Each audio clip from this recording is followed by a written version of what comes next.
Not aftermath after elections, but a national tragedy.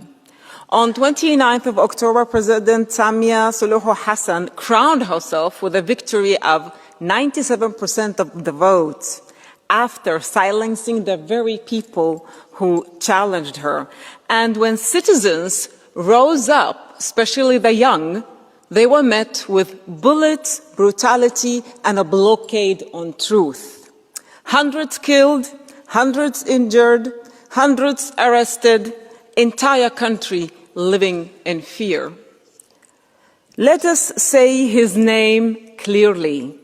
Tundu Lissu, the opposition leader charged with treason, locked away simply because he exercised his democratic right to run for elections. And his imprisonment is a broader assault on democracy in Tanzania that is taking away all the promises to the Tanzanian people of their freedom. And to the Tanzanian people, we have heard you. We are on your side. This House has chosen to stand by you. Thank you.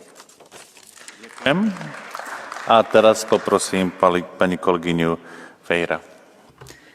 Thank you. Madam Vieira has the floor. Dear Chair, dear colleagues, months ago I stood here calling on the authorities of Tanzania to release all political prisoners, and today that call is more urgent than ever. Tanzania is showing a deeply troubling pattern of repression and abuse. Critics, like opposition leaders, journalists and activists, face threats, arbitrary arrests, extrajudicial killings and forced disappearances. The government is shutting down free media and taking away people's basic rights to speak, gather and move.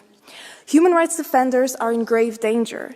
The cases of Agathar Atuir and Boniface Mwangi, who came from Uganda and Kenya to observe the trial of Tundu Lissu, prove it. They were arrested and allegedly beaten and tortured by members of the army, and their story demands urgent accountability and justice. The October elections further exposed the scale of repression. Voters were denied a real choice and security forces used deadly force against protesters. Today, I urge again the authorities in Tanzania to release Tundu Lissu and investigate disappearances of government critics, including that of Humphrey Polepole. Colleagues, we all care about human rights in Tanzania, so we need to do more.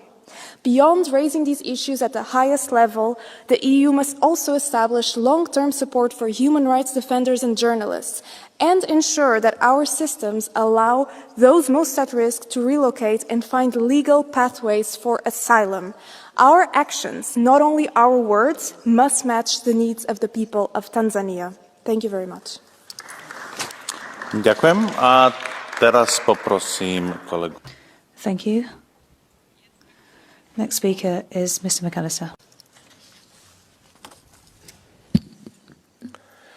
Mr. President, dear colleagues, what happened before, during and after the elections in Tanzania was regrettably no surprise. This was not an irregularity, but the systematic destruction of democratic competition. These elections were marred by state-sponsored political repression, targeted abductions and manipulation. The outcome was decided well before the 29th of October.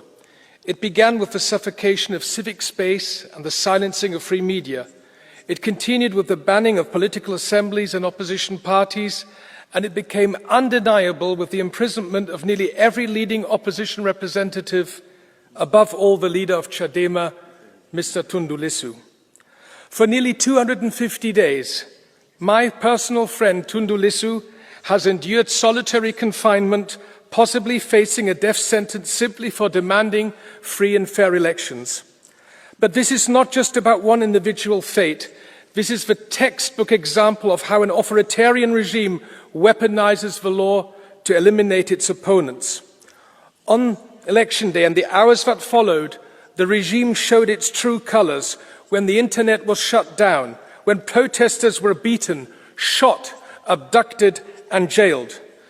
Madam Commissioner, I call on the European Commission and I call on the European External Action Service not to slip back into business as usual. I will spare you the diplomatic language used in recent statements, but the tone was certainly not as clear as it should have been. Tanzania's continued pivot from the rule of law, reform and good governance demands a genuine assessment of our bilateral relationship. Colleagues, if we truly stand for democracy and human rights, we cannot stop at words. Let us use every tool at our disposal to hold those in power accountable.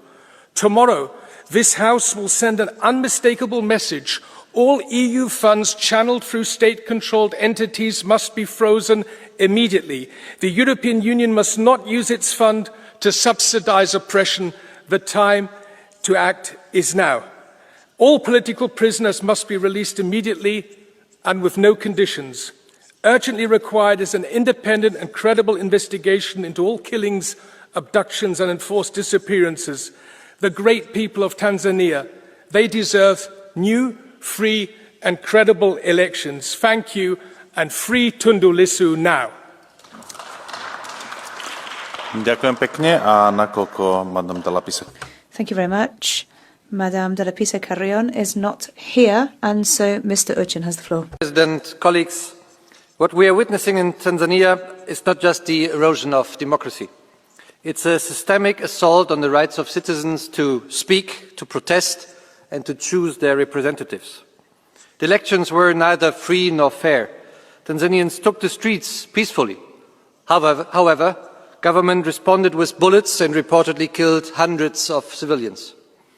At the center of this repression stands the case of Tundu Lissu, who survived an assassination attempt and is now imprisoned under treason charges simply for challenging a system that fears accountability.